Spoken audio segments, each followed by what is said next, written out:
We welcome you to the Alabama Spring Game presented by Regions Bank. It's the annual A-Day game here in Tuscaloosa. Coach Saban and his staff, they've divided up the roster crimson and white opposite each other, giving us first-team offense against first-team defense here at Bryant-Denny Stadium. As we say, good afternoon. Alongside Greg McElroy, I'm Joe Tessitore. Glad you're with us. Greg, it's that time of the year in college football where there are always more questions than answers. There's an obvious question here at Alabama. Who will be the starting quarterback? Folks thought they knew the answer. Not quite. And, of course, a Heisman finalist at receiver gone, so playmakers have to step up. Quarterback, though, we'll start there. That's the guy that gets the ball from the center. So he is the most important position on the offense. Jake Coker, the guy most people expect to step up, but he does have 4 capable contenders that are definitely vying for the position. And the playmakers, O.J. Howard, a guy that disappeared at times last year, could turn into that every down tight end that they want. And we all know the beast that wears number 2 now, 27 a year ago, Derrick Henry. Hey, there's no question on the other side for Alabama. Their defense front, I think it may be the best unit in the country. Very deep, very versatile. They recruit all different types of players to go against all the different types of offenses they'll see throughout the SEC West. Very talented group led by A'Shawn Robinson. A group that we'll be paying close attention to today, Joe. There's a lot to lean on with that defensive front for Coach Saban, but a lot to figure out as well. He's with our Shannon Spake. Shannon? Thanks, Joe. Coach, you said that one of your priorities was to reestablish the identity of this team. What is the definition of that identity? Well, you know, we always used to be a very tough, physical, relentless, competitive type team. And you know, I felt last year and the year before we lost a little bit of that. You know, you want to be a team that nobody wants to play. When you play in a tough league, I think that, you know, that kind of identity can go a long way in terms of the kind of effort and toughness that you play with and the kind of mental toughness you have to deliver whenever you need to, whatever the circumstance. A huge part of a team's identity is the quarterback position. What value can today's game play in helping determine who that guy will be? Well, I think that it's one thing to do things in practice. I think it's completely different to be able to go out and play within yourself, be a leader, affect the other people, do your job, execute the way you need to. So this will be a great opportunity for us to see how each one of these guys does that today. You know, I kind of equate this a little bit to a midterm exam. No, it's not the final. It's just a midterm. You're going to see where you are, see where the progress of your team is, see where the progress of each player is, and then know where you have to direct your attention to try to improve. Thank you, Coach. All right, thank you. Greg, how did you do on your midterm exams? 1 and 3, Shannon. I'm afraid I had Franks and beans way too often for my comfort level, but like he said, this is not the final exam. They didn't make a decision on who their quarterback was until well into the regular season. You can see the 2 guys right now that we're going to pay very close attention to, and Jake Coker, the guy we mentioned in the open, and David Cornwell, arguably the biggest surprise in spring. Big kid, looks the part, better than advertised athleticism from Norman, Oklahoma. We'll be paying close attention to what he can do today. And Franks and Beans, that's the dinner for the losing team. The winners get steak as Adam Griffith to kick away as A-Day is underway here in Tuscaloosa.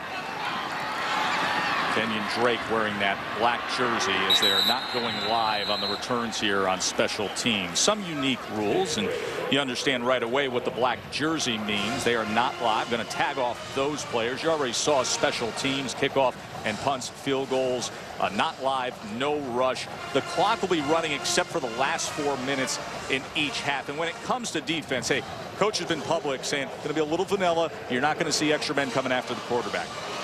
Offensive coordinators don't get to shift, don't get to motion. Defensive coordinators don't get to blitz. They want their guys to play fast, and that's what we should see today. So Jake Coker under center with Derrick Henry in the backfield. Play action to start this edition of the Alabama Spring Game. Downfield, and he's able to get it complete to Robert Foster. Very talented and explosive receiver. I love the play calling early. Get Jake Coker outside the pocket where he can see easily, display some of that athleticism, throws a nice ball, unfazed by the elements, to Robert Foster down the sideline. So a 30-yard reception to start Jake Coker's day.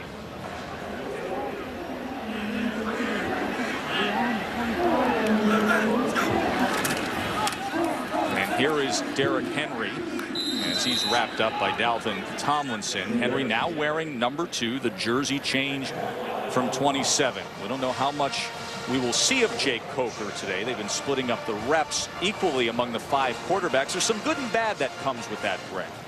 It's good to give everyone an opportunity. They have somewhat hurt themselves by the fact that they have not given a guy a lion's share of the reps, so maybe they're not playing as sharp as they would be. Here's Coker as he quickly gets it to Stewart. And Ardurius Stewart down to the 32-yard line. The story on Jake Coker, you know, second year at Alabama after transferring from Florida State, really started to pay attention to the name Jake Coker after the spring he had when he was competing with Jameis Winston at Florida State. Transferred here, and it was assumed he would be the man, that Blake Sims was just a holdover from spring. That wasn't the case. Sims never relinquished the starting job, had an outstanding past year. Nice to see Kenyon Drake back out there. He's in the backfield as Coker felt a little bit of pressure and threw it to the outside of Drake as Reuben Foster had coverage, and Petway was coming to the inside against Coker. Jake Coker has phenomenal skills. Huge arm. Did not feel very comfortable last year. He looked at times as though he was not playing very fast. This year, they say, by everything they've seen in the spring, that he's playing faster, he's more comfortable. He's very confident in what Lane Kiffin wants him to be doing offensively.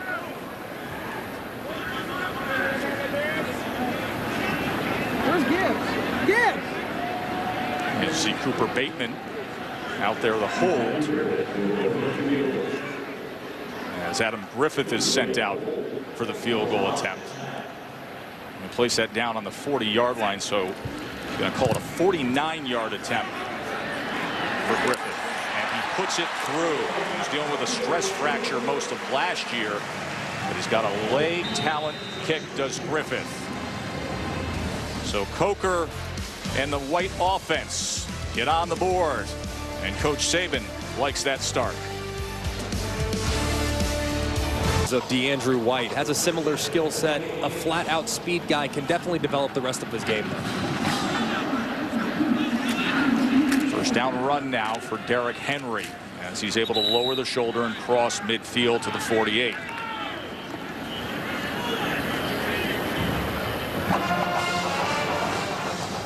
Derrick Henry, the all-time leading rusher in high school football history, was one of the most talked about 5-star recruits in recent years. And listen, even though things went south in the Sugar Bowl, the way he finished up the season personally, SEC title game, went for 141 yards against Ohio State, grounding out 95 and a touchdown. Here's Robert Foster. He's off to a good start today. Remember, he caught the 30-yard reception, opened up this A-Day game. Robert Foster is a guy that came in as a very highly touted recruit. Now, had to tighten up his game a little bit. He said it himself that he wasn't very coachable early on. Had to learn how to take criticism. He's responded well by having a good spring, and he could develop into that feature guy they look for in the fall. Coker 4-7 for 62 yards. This is a nice bounce back drive after that last possession. First down pass attempt for Coker. Going to take a shot downfield and just thrown beyond Foster as Bradley Silv had coverage. This is something they've been a little concerned about, giving up deep throws, deep balls in the passing of cutting up. Robert Foster's trying to get vertical.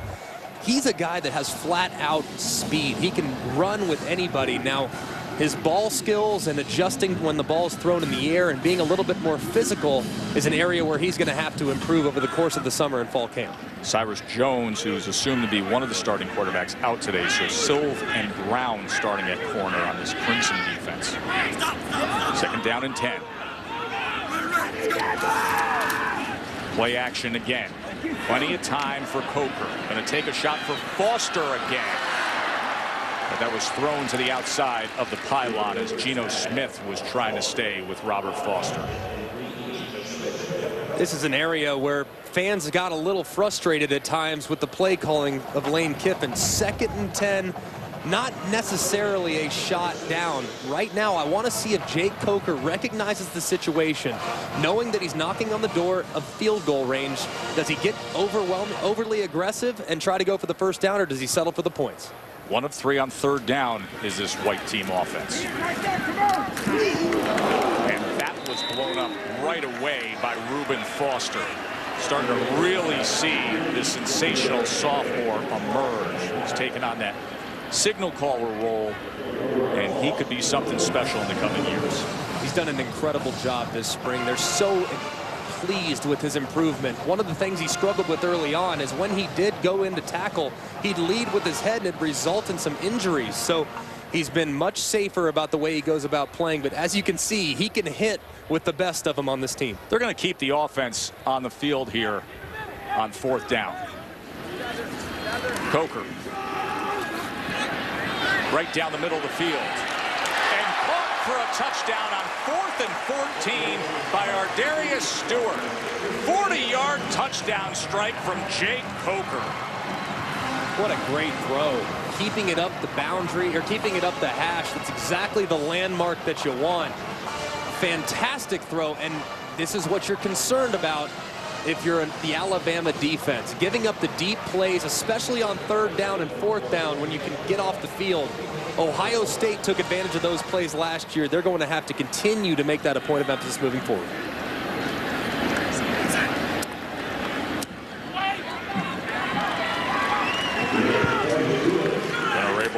Puts it through.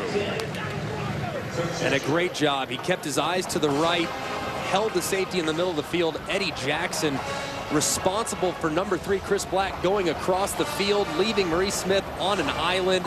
And Ardarius Stewart, like we talked about, that speed guy, that vertical threat, the Kenny Bell that they've had in the past, the DeAndrew White that they've had in the past. Can he develop into that player?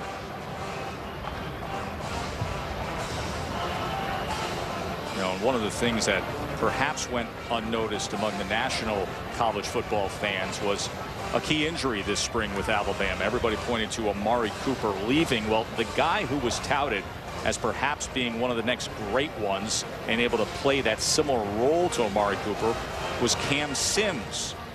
Cam Sims tore an ACL this spring. So now you look at this thinned out wide receiver depth chart and you turn to possibly an incoming freshman in Calvin Ridley, who's going to be coming in. So it's nice to see Stewart do this today. Stewart needs to have a good performance here with Chris Black, Robert Foster, and him. They have got to figure out a way to make sure that he's a point of emphasis, the guy that can take the top off the defense. They're very excited about what Calvin Ridley can be, and it's not out of the question that he can't be that go-to guy early on in his career. Lane Kiffin talked about it, Joe. This is an offense that's built to suit the wide receiver. Maybe Calvin Ridley can come in and have an early impact like Amari Cooper did and like Julio Jones did. And you think of the years of Lane Kiffin offenses, he's always had early contributors at wide receiver, Robert Woods, Marquise Lee. Of course, last year he went heavy with Amari Cooper, earning a trip to New York as a Heisman finalist. Blake Barnett now in at quarterback, as Ronnie Clark had nowhere to go against that white defense front. Blake Barnett is the early enrollee, the true freshman from Corona, California, went to Santiago High. He was the #1 ranked pocket passer according to ESPN.com. A kid that Notre Dame fans were pinning their hopes on as going to lead the way of the future of the Fighting Irish. Decommitted last summer, couldn't resist the chance to come with Saban and Kiffin. And he has showed flashes this spring. A lot to digest, though, for the early enrollment. As they set up the screen to Clark, he's able to get it out to the 31-yard line. You can see trying to make the screen game a point of emphasis. This second defensive line does an outstanding job getting after the passer. So slowing them down with draws and screens is something that I would imagine they will try to do with this Crimson offense. Final seconds here of the first quarter. Here's Barnett on 3rd and 9. Taking a lot of time to look over his options before he is whistled down as the first quarter comes to an end. The white team, the first team offense, with a 10-0 lead. Jake Coker, 40-yard strike to Stewart. Joe Tessitore and Greg McElroy back with you here for the Alabama spring game presented by Regions Bank. 1 quarter in, and Coach Saban, well, he said, listen, the idea this spring was to give the quarterbacks an opportunity to see if somebody would become the man. Alec Morris now gets his chance as they have split reps all spring long. Jake Coker was leading this white team offense, and he went 6 of 11 for 94 yards and a touchdown. Now it's Morris's chance. And Morris was chased down that time as he felt the pressure from Tim Williams. Morris is a junior from Allen, Texas, one of the powerhouse high school programs in North Texas. And he's likely in about the same spot he was a year ago. He's steady, has ability. Last year he saw time in 4 games. Actually opened up eyes as a backup punter last year. He had 15 punts in last year's A-Day game. Also went 3 for 7 passing a year ago in the spring game. They really like his unselfishness, though, and how good of a teammate he was to Blake Sims last year. Here's Morris. And Stewart wasn't able to haul that in. So Jake Coker plays the first quarter today and gives way to Alec Morris. Coker with the 40-yard touchdown pass to Stewart. Also a great sign to open up the game. First play of the game with a 30-yard completion. He did a nice job managing the situation. I would have liked to have seen him take a couple checkdowns, maybe use his legs, but he has a big arm. He wants to showcase it, and at times that can be on full display. 3rd and 21 now as Morris is trying to sling it sidearm. DJ Petway bringing some pressure that time on the quarterback. Not much of a chance for Alec Morris right there. A tough 3-play series. But you can see the savviness, the way he adjusted his arm angle. Coaches rave about his football acumen, his ability to understand and explain to others within the offense how to fully execute. He did a great job with Blake Sims signaling. They were very close friends, and they really appreciate the way he went about helping his teammate last year. J.K. Scott, as he just hits a low tumbling line drive punt that isn't fielded and goes back to inside the 30-yard line. Well, after that first quarter, there was a nice reception here at Bryant-Denny because they have themselves a new basketball coach in Tuscaloosa, none other than Avery Johnson. Of course, all the years of success in the NBA, and now he brings himself to SEC basketball here in T-Town. Shannon? That's right, Joe. Coach Johnson said Alabama called, and I answered. Absolutely a great reception here today. I want to know, like, from the time that you stepped foot in Tuscaloosa, this whole wild ride, if you could put one word to describe it, what is that? Well, it's been amazing. We've been well received here by all of the Crimson Tide fans, alumni, students, trustees, and just Alabama fans all across the country. So it's been it's been amazing and flattering, and I'm honored to be the new head men's basketball coach. In the press conference when you were announced as the new coach, you had some very high goals for this team. You even mentioned the Final Four. What are your non-negotiables in getting to that point? Well, we got to be a team of mental and physical toughness, a team that can handle adversity on and off the court. Hopefully we'll excel in all of the fundamentals of the game and be a team that plays unselfish and develop an identity. And we don't have an identity yet. So I just think our standards are high. They're not low. We're not saying we're going to get there in 1 year or 2 years, but we're just saying that the Final Four is the standard. Yeah, I asked Coach Saban this before the game about the identity. What is the definition of an identity to you? Well, for us, I think you're really good teams. They're going to be a defensive team or an offensive team or a balanced team. And it's one of those 3 categories, and they're going to be really good in all of those areas, and teams are going to have to strategize in how to slow them down. My goal is to become a balanced team. All of my teams on the NBA levels that were really good, they were very balanced. So that's our goal. Coach, we look forward to seeing you when basketball starts up again. Okay, roll tide. Back to you, Joe. Well, he's got that down pat. Was the head coach of the Dallas Mavericks as well as the Nets. 1st and 15 with Cooper Bateman under center. And Ronnie Clark trying to bounce it to the outside. Not much there for Clark. Former defensive back who moved over to offense. Tackled by a former offensive wide receiver, now moving to defense, and Anthony Averett. So a couple of guys that usually are on the same side of the ball. Not today, though, not in the Crimson White game. Looking over the shoulder of the big boss. 2nd and 14. Bateman with time, and he is able to get it complete out to the 47-yard line to Ty Forney-Smith. He started his career at Georgia, JUCO, then came to Alabama. Another one of those tight ends that has a freaky athletic body. I mean, you look at O.J. Howard and Forney-Smith, and you can see what kind of matchup headaches they can be in space. He's not as long as O.J. Howard, but he's just as quick and can get in and out of his breaks really, really well. They like him a lot. He just has to do a better job with his hand in the ground like he is right here, lined up on the left side. 3rd and 2. Bateman sprint near side, and that's complete right about on the sticks to Parker Baranow. Walk-on who has some ability.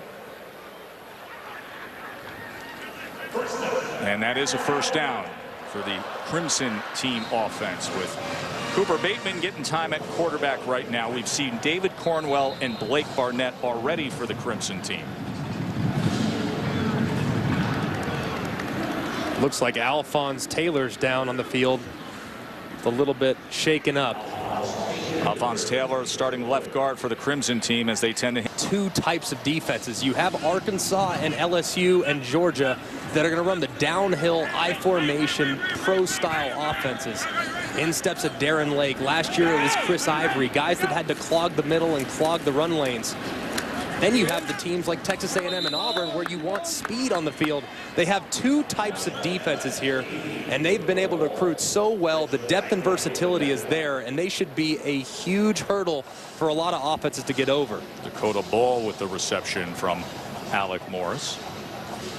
And you bring up an interesting point. When you play in the SEC West, and this is something that Kirby Smart is focusing, you really have to recruit all around defensive linemen. You can just spread out against Auburn up tempo. This is a luxury that Alabama has. Most teams have to have their best on the field all the time. Henry now, as he comes up about a yard short of that line to make. Running clock here until we get within 4 minutes of halftime. Back to what you said, where they have those guys, and most teams do have to play their best players all the time. Alabama has a luxury that where they have that depth, but they've had to focus really an awful lot of attention on substitutions and getting the right guy on the field given the situation. If it's 3rd and long, it's a passing down. Say the team converts, they need to get their run stoppers on the field for first down the following play. So that's been a point of emphasis for them this spring. Reggie Ragland with the tackle that time, but it was good enough for a first down as Kirby Smart sends in the calls. Here's Morris now. And able to control that was Robert Foster. I think you get a glimpse of what Robert Foster may be able to do this fall, Greg. And he's not even close to a finished product. You can see him running over the top right here, winning against Reggie Ragland with just speed. If he learns how to dial that route up and get a little bit more creative with the path across the field, he could get more separation. So he's a work in progress, but the talent and the baseline fundamentals are there. Very fast, has a lot of upside to him. Kenyon Drake now. And that big play touchdown against Florida last year, and then was lost for the season with the broken leg. But much talked about this spring. Most people don't realize last year when he was injured against Ole Miss, he was leading this Tide offense in touchdowns. He had 6 over the course of a 4-game span. Amari Cooper at the time only had 5.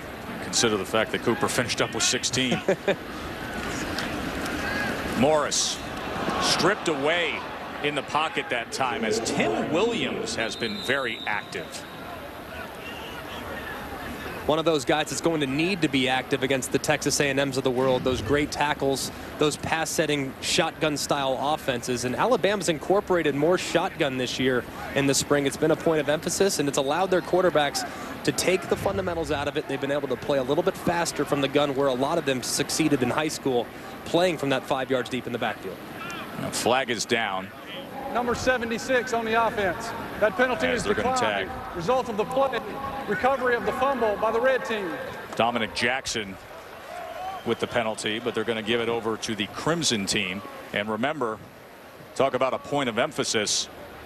The ball, the ball, the ball. That is what is being stressed all spring long. In fact, Kirby Smart has gone so far as to go out and buy a pro wrestling style championship belt that they call the ball out belt. It's moments like you just saw on the field that earn you this day in and day out in practice. You get a point for stripping it out or touching it.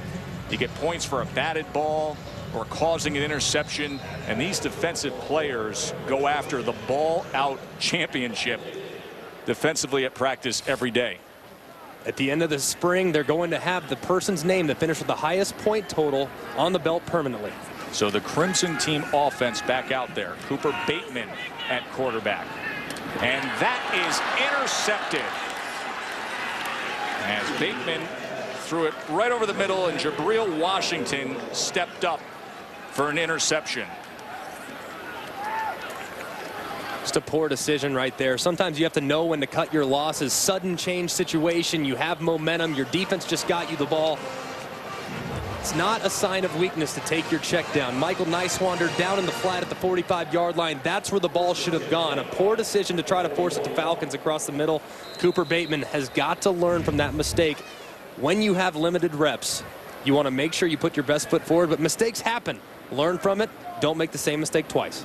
By the way, Washington does not get any points towards that ball out belt there. He does not count interceptions. If you impact the ball and it causes an interception, you can get yourself after that belt.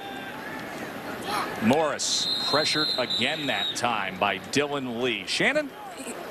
Something that impacts the belt is the weight of this thing, Joe. It's about 20 pounds. Take a look at it so you can see, as you mentioned, they're going to put their names right here. Season champion for Get the Ball, camp champion, spring champion. I spoke with Kirby Bradley. I'm going to go put this down before I, losing muscle down here. Goodness gracious. But he did say, this is a huge motivation for them, and it all started, the Cowboys head coach came over to the team and spoke to the team. Oh, there goes the belt.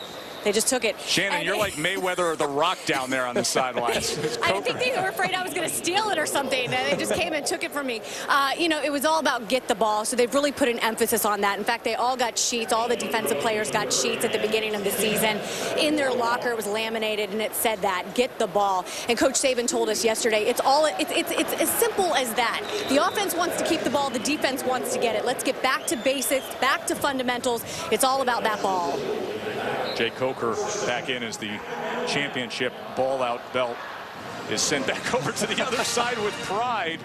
Jay Coker with a good start on this drive here, connecting with Dakota Bell, and now trying to set up the screen, but he's going to have to burn that at the feet of Derrick Henry. So Coker 8 of 13 for 113 yards, and that 40-yard touchdown on 4th down to Stewart in the first quarter. Back in here getting time in the second quarter. Jay Coker, over the course of his time here in Tuscaloosa, has tended to force the ball a little bit. Right now, 1:34 left. You have a couple of timeouts at your disposal. Play smart football, but don't force it, knowing that you could potentially, in 10 yards, have a shot for a field goal. Here's Derrick Henry. And a good run from Henry for a first down to the 35, tackled by Dylan Lee. These are the most game-like situations. When I'm evaluating a quarterback, I want to see them excel in a 2-minute offense where they're directing traffic, they're getting guys lined up, they're motioning, they're communicating with their offensive line. This is when you can really tell who your guy's going to be. Coker now. That was Henry trying to come out of the backfield, but he was met right away by Geno Smith.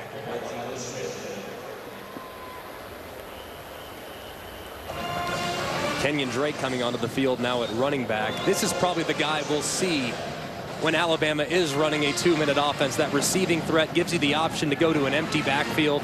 He's the guy we'd probably see, but it's good to see Derrick Henry get some reps in there as well. 2nd and 11 with Drake flanking Coker. Trips to the right for Coker. And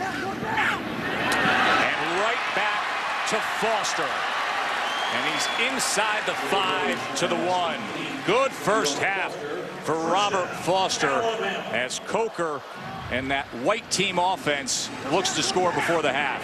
Outstanding throw right here. When the wide receiver is able to beat the defender on the inside, you want to drive the football. Outstanding recognition by Jake Coker and Robert Foster. And Kenyon Drake takes it in. Of course, he's wearing the black jersey, so he's not live, but it's got to feel good for Kenyon Drake considering everything he's been through in the course of the past year. The broken leg suffered, and he's worked so hard to get himself back. And they're going to... Nick Saban's a little upset right now. Did. That's not the guy you want out there when he's in a black non-contact jersey running your goal line offense. They're marking that on the 2. They want goal line with a live body in there at running back. So here comes Derrick Henry. Nick's going to do what he wants, and this is what he wants. Here's Henry now. Go and earn it. And he struggles to against that front as they all rallied to the ball, and coming up to support from that safety position was Eddie Jackson as well. So a timeout used by the white team. That'll leave 26 seconds in this first half. A good looking drive from Jake Coker, Greg. Outstanding throw to Robert Foster down the left side. He has more physical ability than anyone we've seen at the position donning the crimson and white over the last several years. He has a big arm. He just needed to figure out a way to play with a little more urgency. And last year you couldn't tell that he was learning the offense at times, and then there were other times when he looked like he had never seen it. So he's got to play faster and continue to play at the level he's playing now. Here's Henry again, and this time he charges right through, right behind O.J. Howard, the tight end. 10-play drive spanning 59 yards, well managed by Jake Coker. Had the big reception, the completion of Robert Foster to get them inside the 5, and then Coach Saban wanted to see Derrick Henry get the work in the goal line situation, and he scores the touchdown.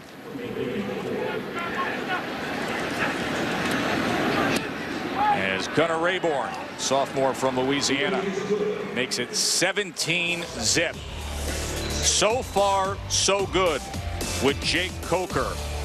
And a playmaker emerging in Robert Foster. And always reliable is big Derrick Henry. Tessitore, Craig McElroy, and Shannon Spake here in Tuscaloosa. A day. And what a day it's been for Jake Coker, senior quarterback from Mobile. His white team offense up 17-0. Last year's A-Day game was an offensive struggle.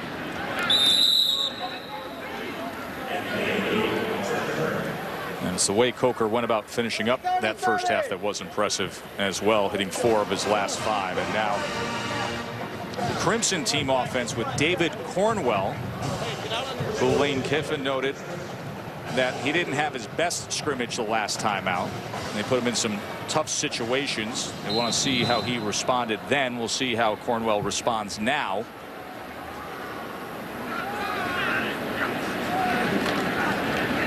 Last few moments before halftime here as he finds Ronnie Clark, who gets it out to the 37-yard line. A lot to like about David Cornwell. Hasn't had much of an opportunity early, but they really like what he can become. Shows great presence in the pocket for a young guy in this environment for the first time. He's displayed nice poise, and that's such an important part of what Nick Saban's looking for when evaluating his quarterbacks.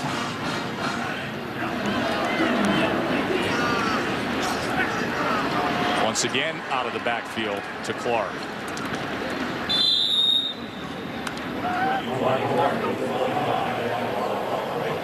Just a second remaining here as Coach Saban wants to potentially maximize the reps.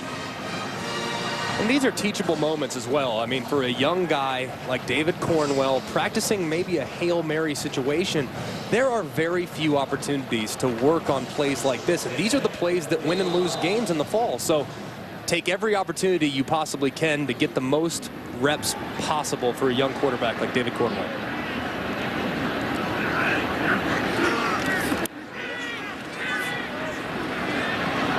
Threw it just behind Florney Smith, the intended target. So Cornwell finishes up the first half as the quarterback on the field, but it was Jake Coker that'll be the talk about.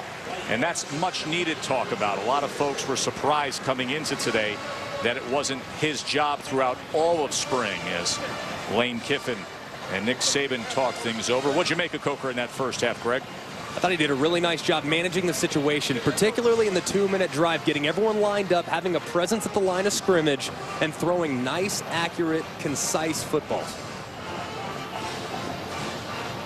17-zip, white team. Shannon's with Nick Saban. Well, Coach, most of the highlights in this first half have come from your offense. Are you more focused on their performance or the fact that your defense have given those plays up?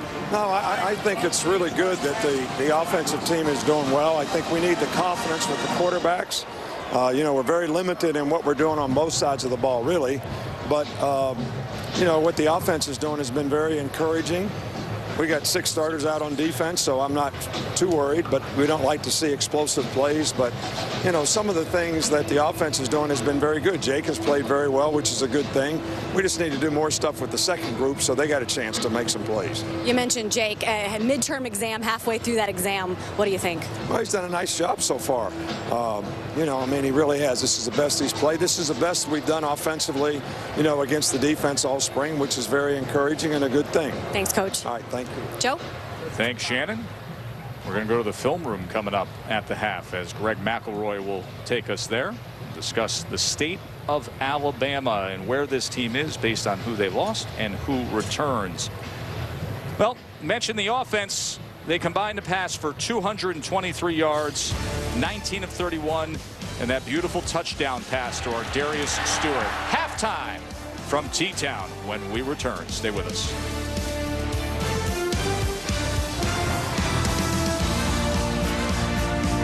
Halftime here at Bryant-Denny Stadium in Tuscaloosa for the Crimson Tide's annual A-Day spring game. Most college football programs couldn't survive losing what Alabama loses every year.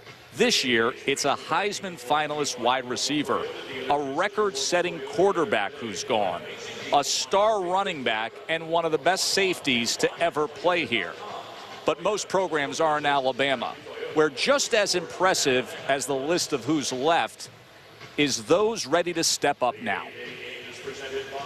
The ones that's not here, at the end of the day, we still love them, but we got to move on. I hate to say it like that, but it's just how it is at Alabama, because we one of the only schools in the country that redshirt 5-star athletes coming in.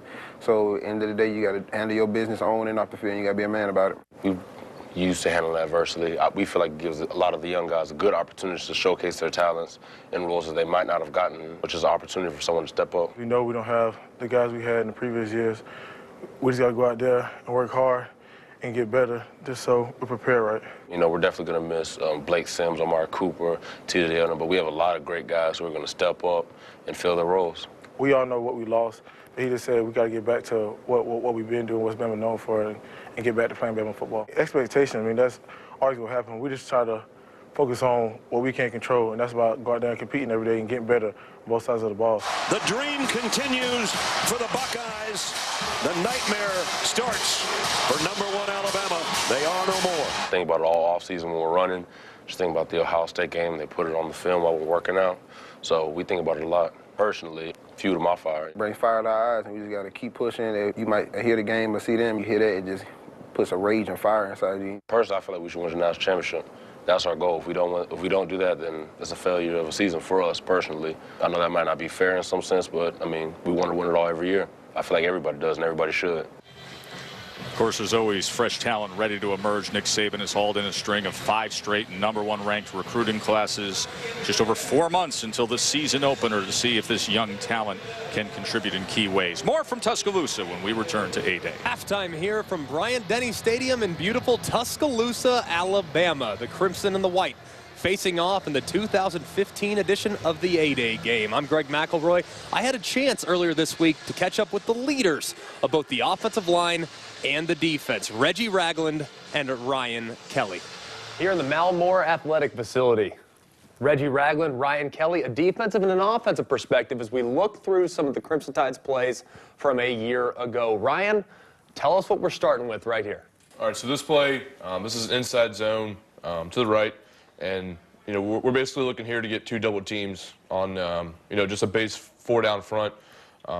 As you play it, you can start to see you got linebacker motion, and as the week went on, we game planned this one. So, we take off our double teams and we work inside. So Artie and myself right here are working to these 2 inside backers that are going to cross, and just to pick up all the motion that these guys are doing this week. Reggie, when you have a cross dog called right here, a cross dog where you're the 2 linebackers switching, what are your responsibilities if you're the first guy right here like number 17 or the second guy coming around wrapping to the backside? If I'm the first guy, I'm trying to hit it real hard so I can free up for my second guy coming around. But if we got a run play, I know we're coached by Coach Smart. It's just to run behind the ball. So if he cuts back, we can make the play. But if he keeps going, we can run over the top and make the play also. So Ryan, you can see here the way Austin Shepard, a guy you're going to miss this year, trying to replace him on the backside, a left tackle right now, number 79, how he washes it down and allows for the backside cut. How important is it as the running back, Derrick Henry here, to press the hole and still feel the collapse on the backside? Yeah, when they move and they have all this motion right here, they'll play before, you can see where Shepard, really collapsed the backside and it really frees up the backside B gap. And that play right there was really successful to us because we just pushed everything front side and get a guy like Derrick Henry out on the field. Well, we have a little quick game right here. So talk about how hard this is as an offensive lineman and how much you appreciate a running back that's going to go in there, take the inside leg out. Because I know as a quarterback, I'm fired up when I see this right now. Absolutely. This is a quick game, so, we got to be aggressive up front. And, Derrick Henry does a great job here, especially, you got these guys coming from, 10, 15 yards away, and they got a full head of steam. So for Derrick to go down like this and, really protect his quarterback, I think it says a lot about his character and how much he appreciates this offense. All right, if you guys go one-on-one, who's winning? Me. Me, of course. Me. I know I'm about to get low, but there's always whenever you can get up on a linebacker like that, it's a fun time. Oh yeah, especially going up against offensive lineman like he is. I believe he's the top in the country at his job, and I'm thankful for going against him day in and day out. It's making me better as a player. Spirit of competition all the way around. That's the way the Crimson Tide rolls. Love catching up with those guys, picking their brain about what they're doing on the offensive and defensive side of the ball. More 8A game. Threw the ball down the field. He got off to a great start, as you can see right here, outside the pocket. Didn't like his first receiver. Comes to his second, delivers a great throw to Robert Foster. On 4th and 14, you have to throw the ball down the field. He was very comfortable, dialed in, read the free safety, came to his second option, Ardarius Stewart, touchdown Bama. And then finally on the 2-minute drive, being very concise, deliberate in his reads, making quick decisions and managing the clock. I came away very impressed with what he was able to do, and hopefully for him, he can build on that performance in the second half. All 5 quarterbacks got playing time, but Coker really stands out. 147 on 10 of 16 passing and the touchdown. As Adam Griffith will be kicking away to Thompson as he slipped on his plant foot of that kick there. Thompson feels it just inside the 10. And they're not going live on special teams here, so it is whistled down. Shannon. Well, hey, Joe, remember yesterday, Coach Saban, he said, hey, when he's looking for a quarterback, he wants a guy who's not out there to try to prove himself. Just go out there, do what you do well, and do it. Lead this team. It's not about accurate. It's not about arm strength. It's about decision-making. He told me walking off the field that this is the best he's seen Jake Coker play. How's that for a compliment from the head boss? And, it's really translated to just not on the field. I've watched Jake Coker several times during this scrimmage game, during this spring game, and he has really taken over the leadership role on the side. I mentioned earlier how he was communicating with his guys after they weren't able to convert on a series. So you really see it both on the field and when he's on the side. Jake Coker wants to eat steak tonight. No doubt about it. David Cornwell starts his second half with a completion to Raheem Falcons. Of course, the attributes, the traits and characteristics that Nick Saban looks for in a quarterback, it goes beyond arm strength and physical capabilities. He wants somebody that's able to be that communicator and leader. You see the attributes that Saban time and time was drilling into your head, Craig. I know those like the back of my hand. Protect the football, leadership, affecting people in a positive way. As Raheem Falcons took a little wheel route down the sideline there for a completion. affecting people in a positive way, accuracy, arguably the most important physical trait, judgment, both on and off the field. You have to represent yourself in the program, not only as a football player, but also as a student, as a person in the community. And finally, the it factor, something you can't teach, something you just are born with. Does Jake Coker have it? Does David Cornwell have it? Who will come to the forefront and be the guy for this Alabama team? Because Nick Saban wants to see someone take the bull by the horns and take ownership of the position.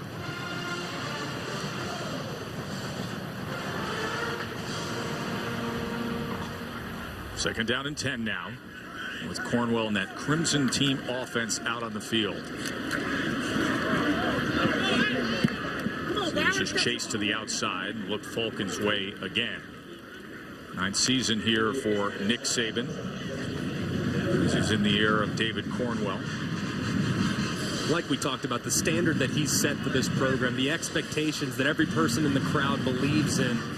Losing a game in Tuscaloosa is not allowed anymore. Not at this point. 6 out of the last 7 years they would have been included in the playoff had the playoff been in place. The expectations and the success that this program has had is absolutely off the charts. Flag is down in the backfield as he muscles the ball to Florney Smith at the 40-yard line. And this is going to be holding against the Crimson team offense. Holding, number 58 on the offense. That penalty is declined. Result of the play, 4th down. You mentioned the pressures and the expectations. Since 2008, you see Alabama topping the list of most wins in college football. Of course, you played a big role in that 2009 national title team. Considering the competition that they go against every single week, it's so impressive what Nick Saban has built. Cornwell, as he had the short crossing pattern underneath the Falcons. Falcons getting a lot of looks here, being targeted by Cornwell. This is a bad throw right here by David Cornwell. Right here, an accurate pass out in front of Florney to Falcons. He gets the first down. Instead, the ball is thrown behind him. It allows the defender to close on the football, and he has to slow his momentum, Falcons does, as he goes through the catch. Have to make a better throw right there on 4th and short. So with the turnover on downs, another opportunity for Jake Coker's day to continue, as Coker and Derrick Henry will come out to start this second half.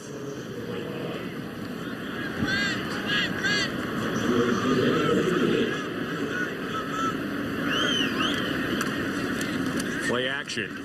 Coker tried to back shoulder that to Chris Black, who lost his footing as it was thrown a little bit to the outside. Coverage came from Tony Brown in the secondary, as you see Tony Brown's name leading off that list of starters.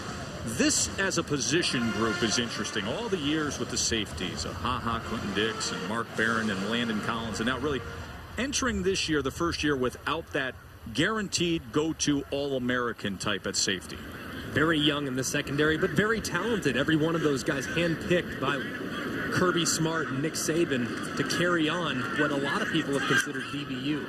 Thrown to the outside once again, coverage by Tony Brown. Tony Brown and Marlon Humphrey were the stars of last year's recruiting class for the secondary. Brown has really emerged. He could earn himself a starting job opposite Cyrus Jones when Jones gets healthy again. But topping the list of backups is a true freshman, early enrollee, and Ronnie Harrison, who now that name is being talked a lot here in Tuscaloosa. They believe he can be the next great player at the safety position. He's so athletic. He's kind of a mixture of Clinton Dix and a big guy like Landon Collins who can do a lot of things. Coker makes a mistake and throws a pick, and here they go the other way as that is brought back by Maurice Smith. So after a first half of such success for Jake Coker, Smith gets him and pick sixes it. And this is just a mistake from Jake Coker. This is something that he struggled with. He plays so well, he plays so consistent, and then he gets a little bit greedy. Last year, he had the excuse. He was trying to put on in a very short period of time, trying to win the job. Right there, you don't have to do too much. Play within the system. Play within yourself. end the drive with a kick, whether it's a punt, field goal, or extra point. Jake Coker, a little greedy, pays the ultimate consequence right there.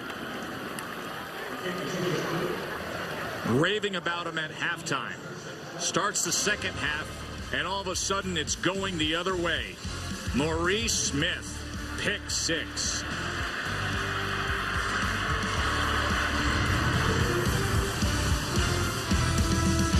C.J. Mosley, just one of the alums coming back here for A-Day.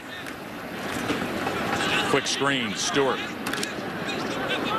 little slip pass to would-be tacklers, and near midfield, Eddie Jackson with the tackle of Ardarius Stewart.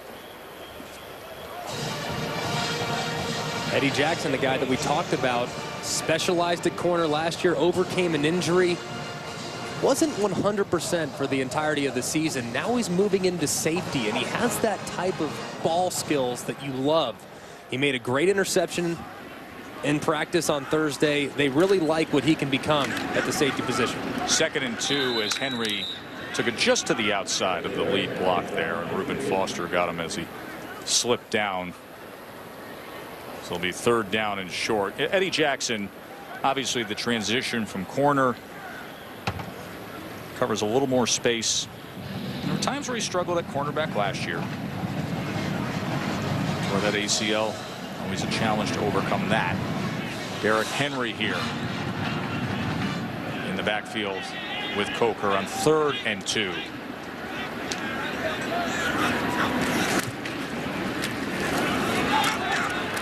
Took that inside zone to the outside around the right end for a 1st down, as it was Tomlinson who was able to corral him. And you can see, even in a short yardage situation, Lane Kiffin keeping Jake Coker in shotgun formation. Not something we're used to seeing here at the University of Alabama, but they're going to specialize from the gun this year. Jake Coker's more comfortable there, as are the other 4 quarterbacks that are vying for the starting spot. So as a result, adapt to your personnel. Lane Kiffin did an incredible job of that last year and should do another great job of that this year.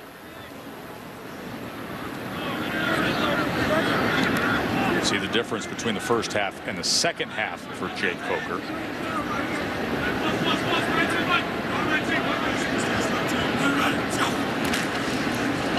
First down with Kenyon Drake. Drake wearing that black jersey. He is not live. Just going to tag off Kenyon Drake, of course, on the men from the broken leg. And he should be a big part of what this offense is about come fall. He's a competitor. I guarantee you he would go up to Nick Saban right now and say, give me a white jersey.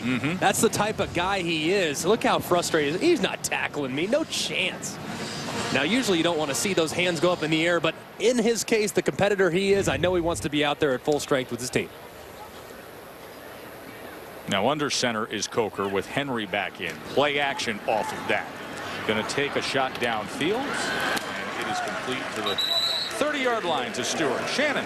Well, Joe, you guys have already mentioned there are a lot more questions than answers as far as this offense is concerned for Alabama. Kenyon Drake told me this is definitely an answer to one of your questions. He said, we are hungry. He said there's a lot of guys that are part of this unit that have been waiting their turn, and they're ready to step up. They're ready to get it done. And you have obviously documented Drake out there, how much he wants to get the ball in his hand despite that black jersey, which he thinks should come off, obviously, before the first game of the season.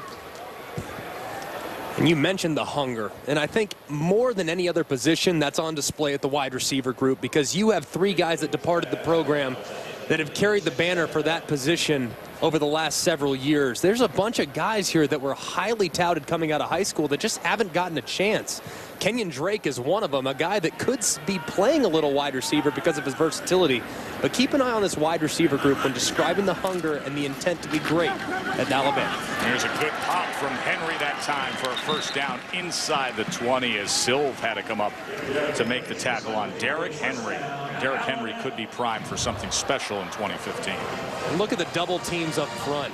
Now, that's what you want to see. Ryan Kelly, one of the best centers in the nation, arguably the front runner for the Remington Trophy, getting up to the second level and blocking a talented linebacker in Rack. A bit of tempo now from Lane Kiffin and this white team offense. Coker On the slant that time, looking for Ardarius Stewart. Remember, he was able to connect on a 40-yard touchdown with Stewart in the first half. I like the way Jake Coker has bounced back after the poor decision early in the second half. Right here displaying nice poise in the red zone, an area where the windows get a little smaller, so you have to be very accurate and very precise with every throw you make. By the way, Ardarius Stewart has 6 receptions for 85 yards in that touchdown now. 2nd and 4, Drake back in. Coker, as he was looking for Drake, coming over the middle against Reggie Ragland. Drake was looking for a flag. And actually an all-out blitz right here. They passed it off. A nice job by Reuben Foster and Reggie Ragland passing it off. As Drake released to the outside, it triggers the internal linebacker on the blitz, so they got to tighten that up a little bit and get pressure on Jake Coker, but still a work in progress defensively. They'll definitely get on the same page for the fall. 3rd and 4 now.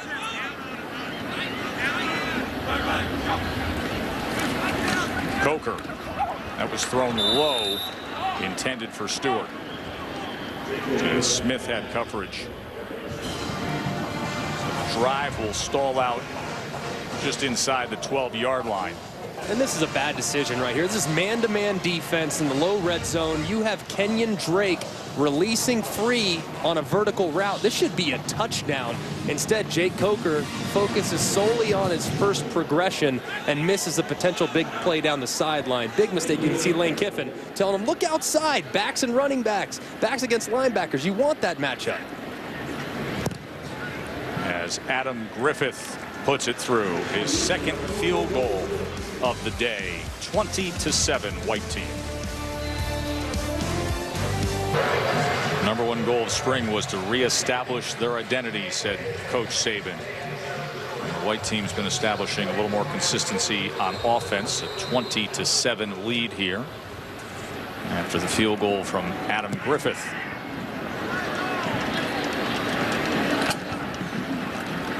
Deontay Thompson fielding the kickoff.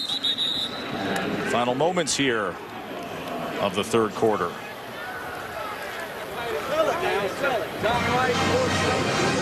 Blake Barnett, the early enrollee, the true freshman from California, who was the prize that so many big-time programs wanted to land. And they like what he's done so far. Needs to mature physically a little bit, a little thin right now.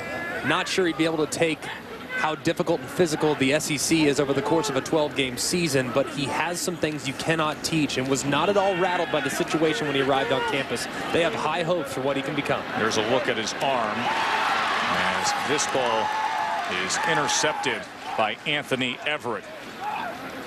And that'll close out the 3rd quarter. And Everett a little slow to get to his feet at the end of that play.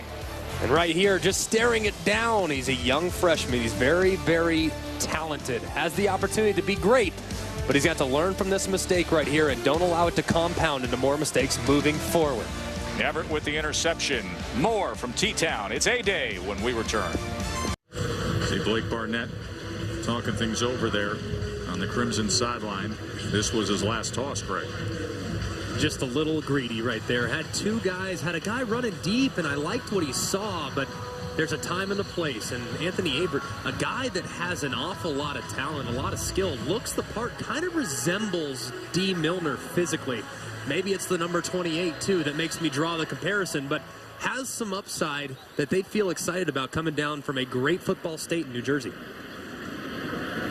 Start of the 4th quarter here with Alabama's spring game, the white team, which represents the first team offense, with a 20-7 lead as Alec Morris now at quarterback for the white team.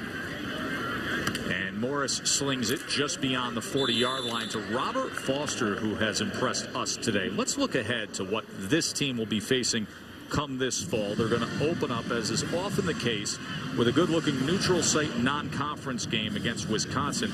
But then you look through the meat of the SEC schedule, Greg, and we made this point in preparing for this broadcast all week. What games would you really highlight when they're all tough challenges? And often the way to define that in the SEC is which game did you grab in your crossover against the other division, your rotating crossover game, as Derrick Henry gets some work here, and he is tracked down that time by Eddie Jackson. And for Alabama, this year, the crossover game from the other division, beyond Tennessee being the permanent, is October 3rd at Georgia. Between the hedges and Georgia, arguably one of the most talented teams coming out of the East this year. A lot of people pointing at them and saying that's the team to beat in the SEC as a whole. Also, Tennessee going to be very much improved with Josh Dobbs at quarterback and some of the pieces they have coming back from a very young team. But I can't pick a gimme win right there. It's a tough slate, but that's what you expect when you're at Alabama, and they're going to get everybody's best shot. Here's Morris now on 3rd and 6. And that's incomplete as he looks Stewart's way. To your point, listen, when at Georgia and a much improved Tennessee is what's coming out of the other division, and the SEC West is the most balanced division in all of college football, you have to play your A game all the time. All the time. Even at Texas A&M, you saw last year a team that really struggled throughout the middle part of the season, but the performance they had on the road at Auburn, you never know when you're going to get that A game. And every team in this division is capable of knocking off some of the best teams in the country. So circle those games on the road at Georgia, at Mississippi State, at Texas A&M, and of course the Iron Bowl, where the SEC West could very well be decided once again. I'm talking about the SEC as a whole. Obviously, quarterback competition is a big part of what this offseason has been about. Tennessee is the trendy pick. And the SEC West, after a regular season last year where everybody was peaking at the right time, flat on their face in the bowl games.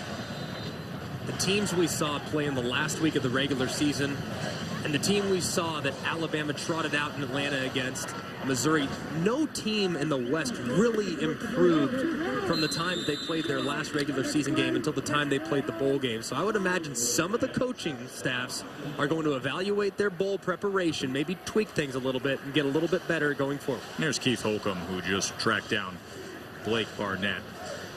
Really athletic linebacker, but dealing with diabetes. He was 9 years old when he was first diagnosed with type 1 diabetes, and here he is playing at this level of college football, where you know how much Kirby Smart and Nick Saban push their linebackers and what they have to go through. And he's been an inspiration. They are amazed at how athletic he is. He can run sideline to sideline. He might be the fastest linebacker of the bunch. Now, a little bit undersized at this point, kind of a situational guy, but could very much develop, and he continues to work. He's one of the hardest workers on the team, and every single defensive coach complimented his dedication to the program. Big hole, 3rd and 22 for Blake Barnett. And they'll whistle this here as soon as somebody comes and tags him.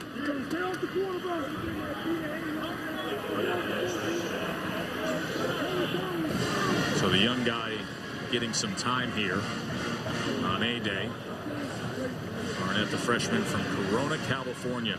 You know, Nick Saban got everybody's attention about a month ago when he was asked about the quarterback race. And somebody said, well, what are the chances that Blake Barnett comes out of left field and contributes right away? He said, well, I wouldn't rule that out at all. If he's the best player, why wouldn't I play him? Yeah, that's exactly what he said. He's definitely going to draw his conclusions based on what he sees on the field. And Blake Barnett, they've been so impressed with his dedication to the game. He meets every single day with Alex Mortensen, who's a GA, who happens to be the son of Chris Mortensen, our very talented colleague that covers the NFL. Played some quarterback himself. He's worked his way through the coaching ranks. There's the quarterback that everybody wants to see go to the next level, Jake Coker. Had a real good-looking first half before faltering early on in the second half here. Those are the 5. We brought it up earlier as Lane Kiffin and Nick Saban made a decision to really spread out the reps this spring. And Kiffin telling us, hey, that's a good thing and it's a bad thing. You'd like to have a guy really emerge, but everybody's getting their chance to get in quality work this spring as Alec Morris will continue his work with the white team offense.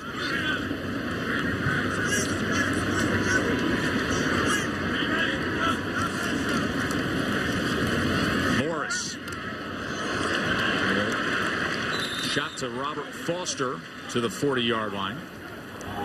Alec Morris Foster's been very active today, hasn't he? He's got over 100 yards receiving on 6 receptions. And a great throw right here by Alec Morris. And Robert Foster using his body, shielding out the defender, almost blocking out like a basketball player, using that big body in his frame to make sure Bradley Silt can't make a play on the ball. Great throw, great execution, great catch. Number 74 on the offense. 5-yard penalty. Still first down.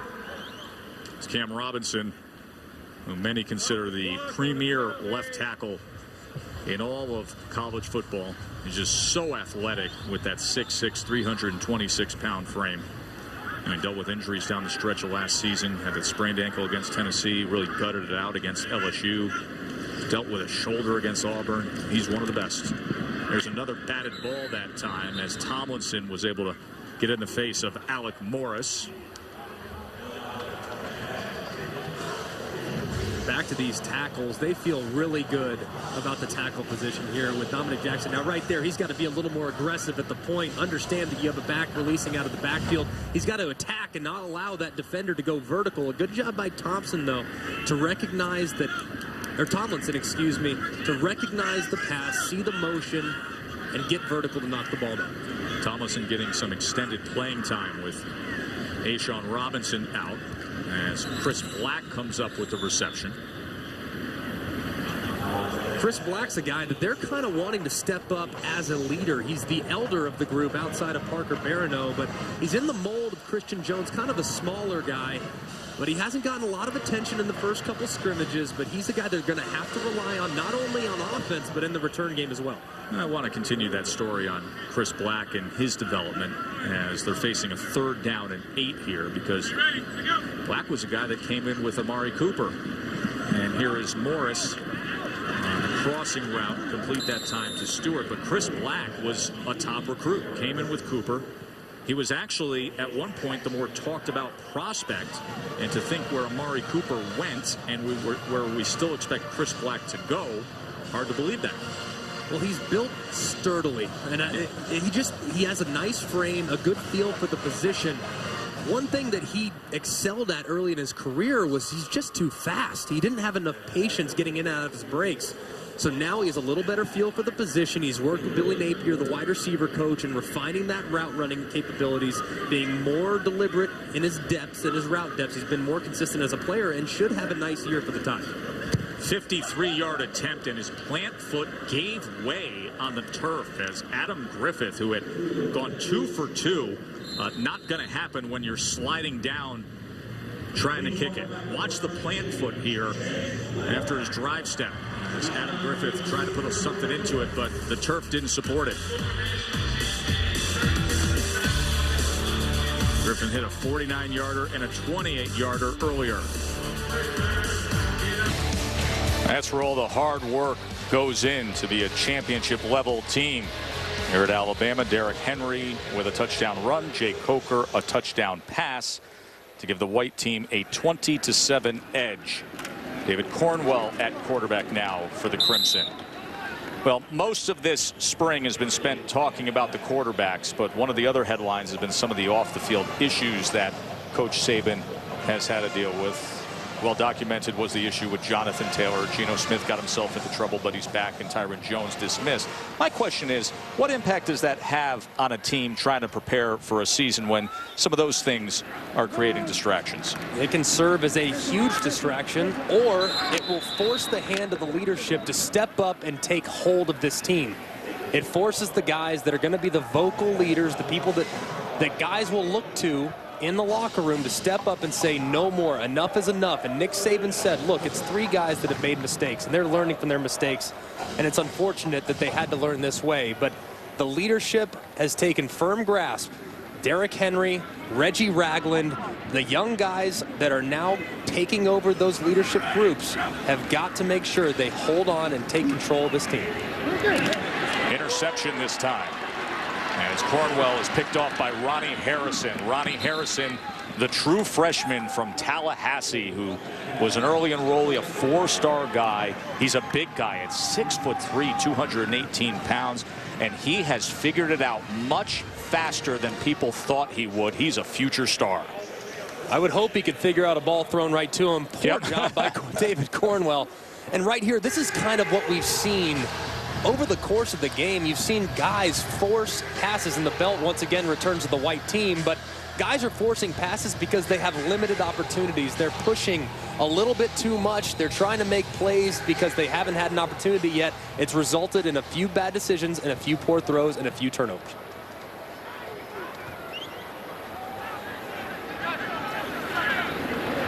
So the white offense set up well here. Throwback play now, and look at who they're going to. Cam Robinson. Are you kidding me? They're getting the 6'6", 326-pound left tackle involved.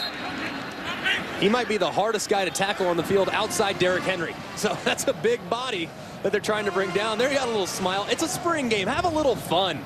I love seeing this, and Lane Kiffin said that he might have a trick up his sleeve. I wouldn't say that was the most well-executed play. I'm not sure that's one they'll be carrying in the fall, but why not have fun in your last opportunity to showcase your skills in the spring? 2nd and 12. This is Lawrence Arikasima. Let's go back to the 326-pound intended target on their play call moments ago. There he is, end man on the line, so he's an eligible receiver. I should have noticed this when the running back was offset. I should have thought something was up. I didn't think anything of it. And sure enough, end man on the line of scrimmage, recognized the formation. It was a good job by Reggie Ragland and Jaron Reed picking out the intended target. Pretty well executed considering they just installed it yesterday. Blake Barnett now at quarterback as he gets it to Arikasima out of the backfield. Shannon. Joe, this white offense, they are so loose over there. They're really enjoying themselves. In fact, O.J. Howard, moments before they came out, he said, hey, watch this. This is going to be the trick play, and kind of let me know that it was going to happen. But they're having a good time over there. Certainly, like you said, a spring game. They're enjoying it. Hey, if Baylor can have a 410-pound lineman playing tight end, then 326 pounds of Cam Robinson, why not? Adam Griffith on to attempt 37-yarder. His plant foot slipped on the field earlier on the 53-yard attempt.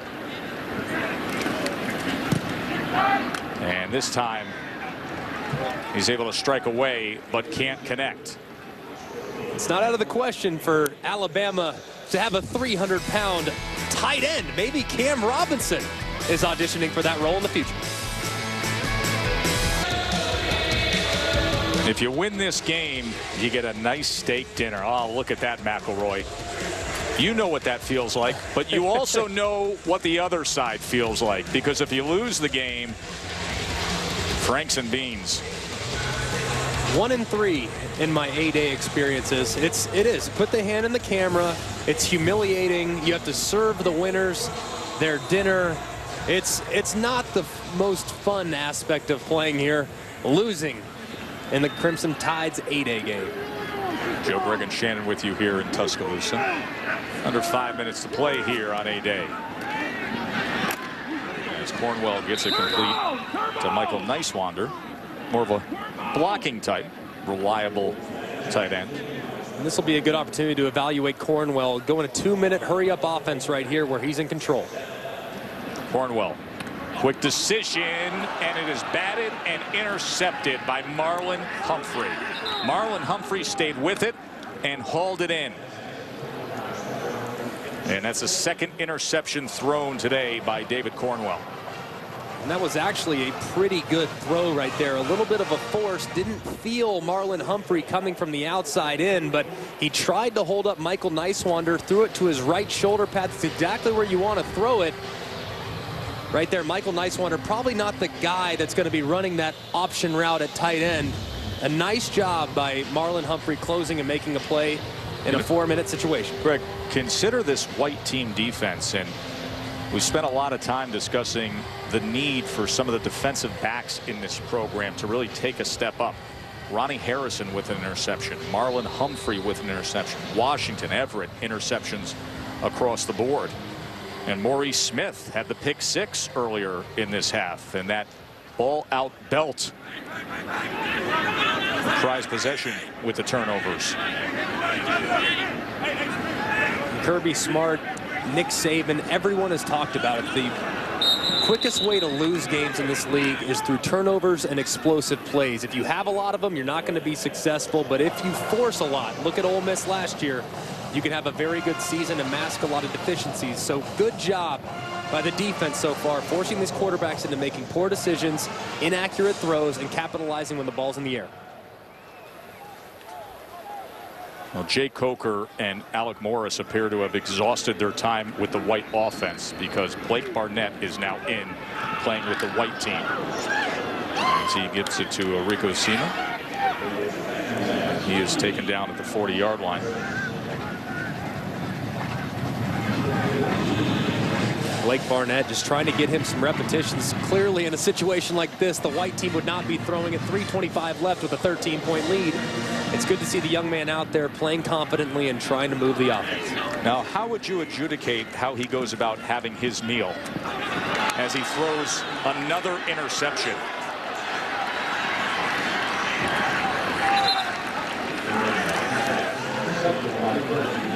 So the defense continues to shine as Dylan Lee comes up with the pickoff of Blake Barnett. This is something he'll learn from. You can see he doesn't see Dylan Lee at all. Eyes his receiver the whole way. That was triple covered to begin with. A good job of Dylan Lee reading eyes and getting out underneath the route, but Blake Barnett's going to learn from this mistake. And frankly, right now, it would be a tall order for him to play. But from a talent standpoint and a ceiling, he's there. He has everything you would desire, the intangibles, the things you can't teach. But what we need to see is more precise decision-making and comfort in the pocket from a young quarterback who will clearly develop. Listen, the guy should be getting ready for his prom out in California. Instead, he's going through spring practice here in Tuscaloosa. No doubt. I'm impressed by any young man that's willing to come in January, learn the offense, get ahead of schedule, and the teammates love him. The coaches love him. They think he's capable of great things. Back-to-back decent plays from Marlon Humphrey there, too. Great play by Marlon Humphrey, reading it up the seam. A great job. But back to Blake Barnett, really excited about what he can become. Just going to need more repetitions to feel more comfortable in the offense.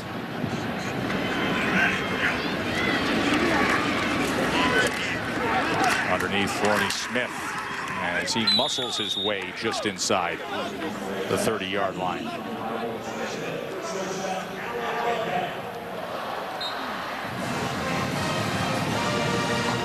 David Cornwell, 6'5", 220-pound redshirt freshman who came out of Norman, Oklahoma.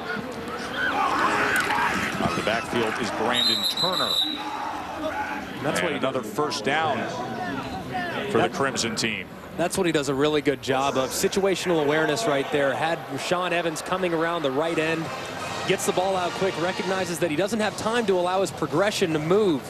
He has to get the ball out of his hands, not take a sack, especially in the high red zone. Good job by David Cornwell. First down. Cornwell complete into a small window to Forney Smith. And that's inside the 10-yard line. Under 2.5 minutes to play. And Cornwell trying to make the most of what could be his final opportunity here.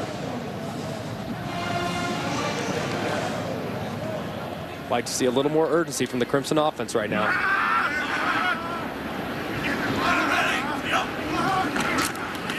On the slant, complete for a touchdown. Barano.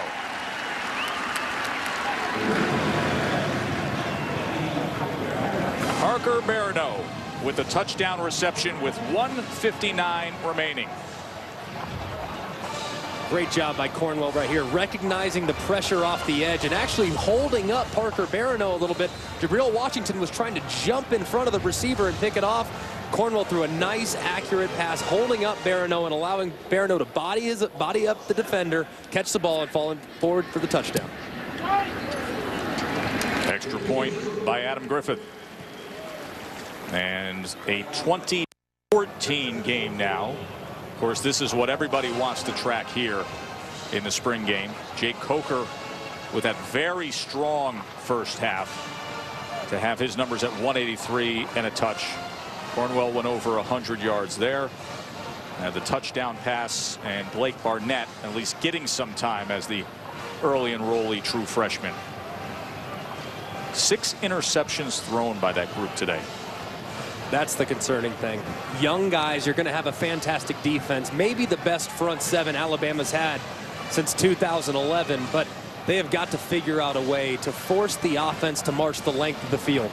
They can't turn the ball and put their defense in difficult situations. Recognize what you have. Understand the strengths of the team and play into those strengths. Don't force the ball and don't take unnecessary chances. They're going to learn a lot from today's performance.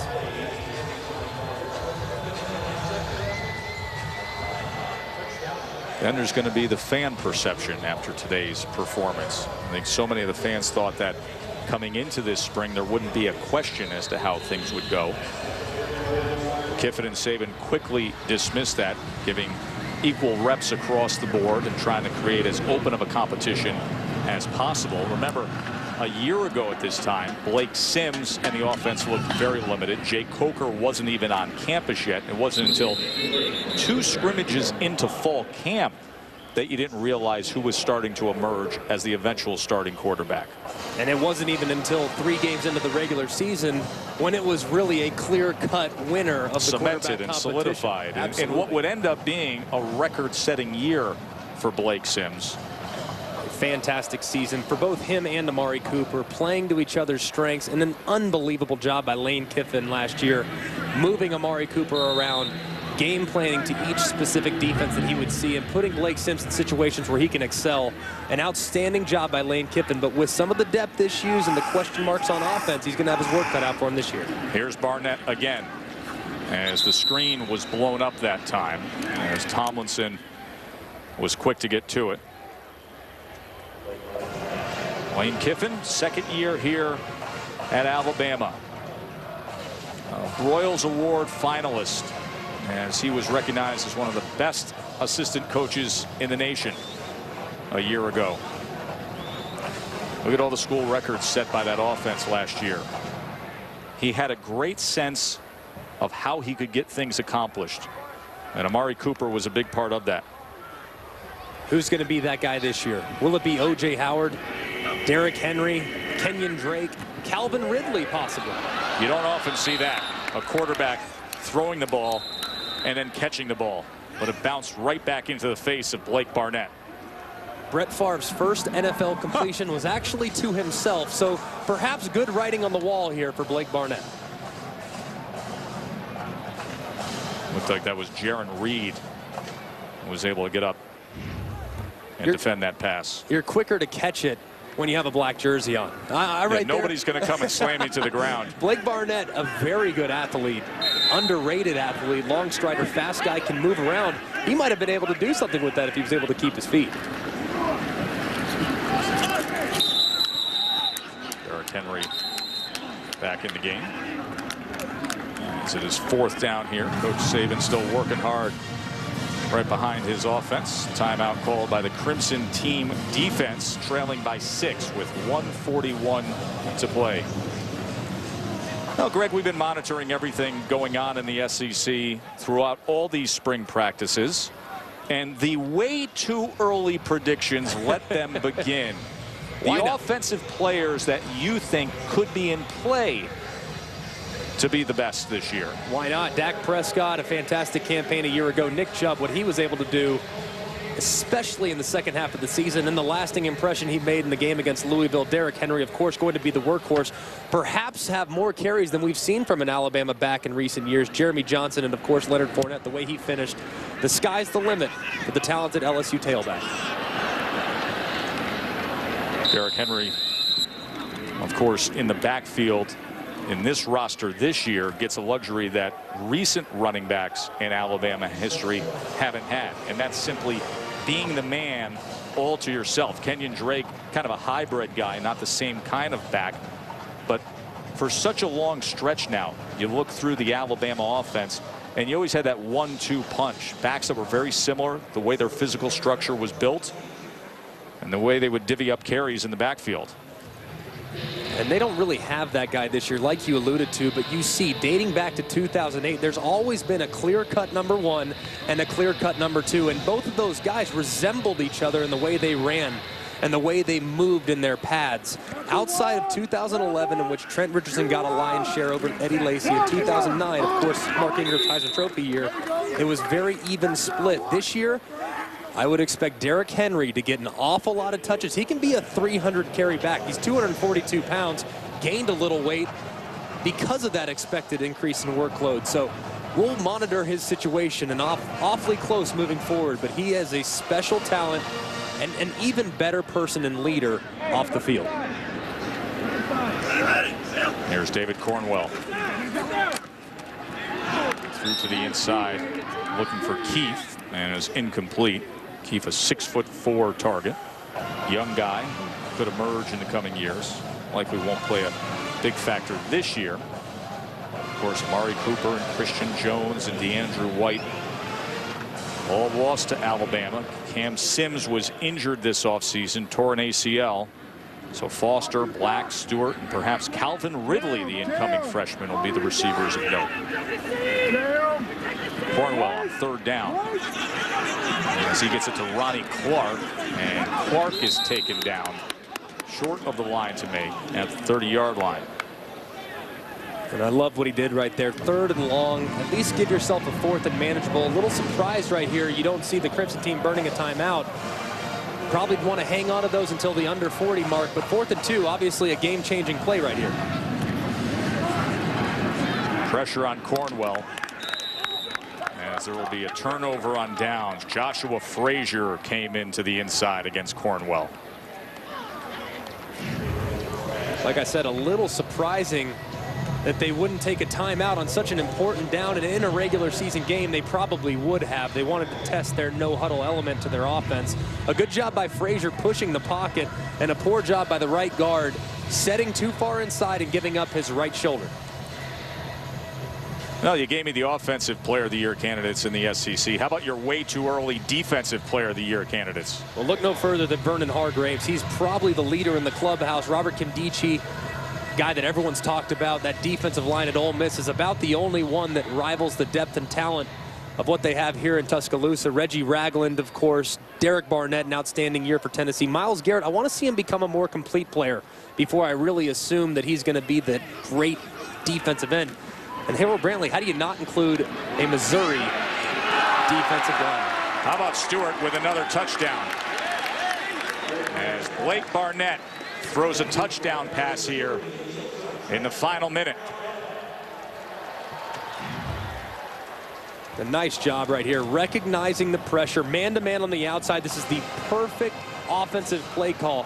When you have that man-to-man on the outside, you're going to have Eddie Jackson in an inside leverage position, probably 2 or 3 yards inside of where Ardarius Stewart was lined up. The corner route is exactly what you want. A good throw by the freshman, bouncing back from what has been an average spring game. He's capable of more. Great to see him finish with an exclamation point. As Rayborn gets the extra point, 13-point margin for the white team. As Nick Saban, once these 49 seconds pass by, then he's going to have to deal with all the local beat reporters and the national attention and say, okay, do you have a starting quarterback now? That's what the fans wanted to hear the answer to. What was your takeaway in terms of what we saw quarterback play today? There were highlights and there were lowlights, and that's what Nick Saban's been talking about. He wants to see consistency across the board. Guys got a little greedy at times, but for the most part, Jake Coker overall really impressed me. David Cornwell had his moments. Blake Barnett, I love the way he finished. Cooper Bateman, not a ton of opportunities. Alec Moore, similar situation. All those guys have a lot of talent. They just have to get a little bit tighter with their decision making and make sure that they play to the strengths of the team as opposed to putting them in difficult situations with turnovers and mistakes offensively. First half with Coker was outstanding. Indeed it was. He was 10 of 16, 147, and the touchdown. Second half got off to a little bit of a rockier start, but to your point, I think it's clear that right now in terms of experience and talent, he stands at number one. Saban won't say that. We can. We'll see what develops in fall camp. Remember last year was a couple scrimmages in, and then as you said, still almost a month into the season before you felt that Blake Sims was truly cemented as the starting quarterback.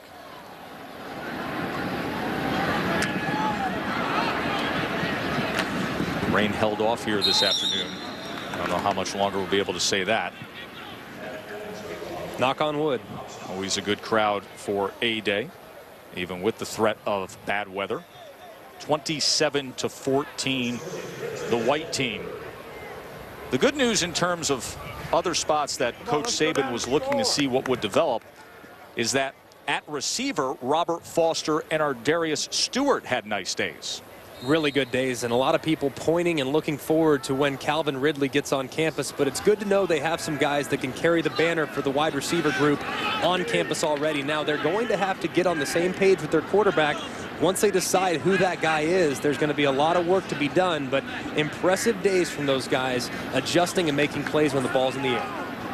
Cooper Bateman should be finishing things up here today.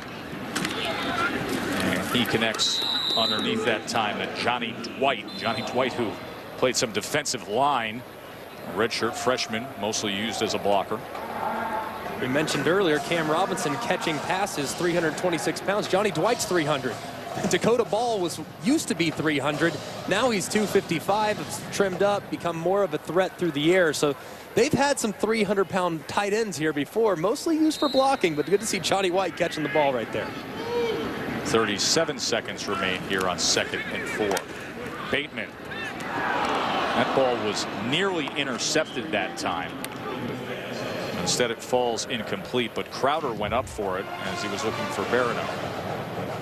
That's a pretty good throw right there, considering the pressure coming off the left side. And Cooper Bateman hasn't made a throw in several quarters, hasn't had much of an opportunity. This is what you need to see from him, coming off the bench, maybe a little cold, not all the way warmed up, still being able to deliver accurate footballs, making quality decisions. You know, he was a 4-star recruit coming out of high school, and he even played a little wide receiver in the first scrimmage of this spring ball. Sophomore now from Utah here in Tuscaloosa. Good all-around athlete. You know, you said earlier Lane Kiffin made the comparison to Blake Sims. He did that in terms of the measurables of speed, saying some of the drills, some of the shuttle drills. Bateman's a really nice lateral movement, quick athlete. He's 5'9", 36 yards, and an interception today. And with some of the inexperience up front, they could potentially have to rely on a guy that has a little wiggle and a little bit of an ability to evade and keep plays alive. 4th down and 4 now. And that is caught for a first down. It's Barano again.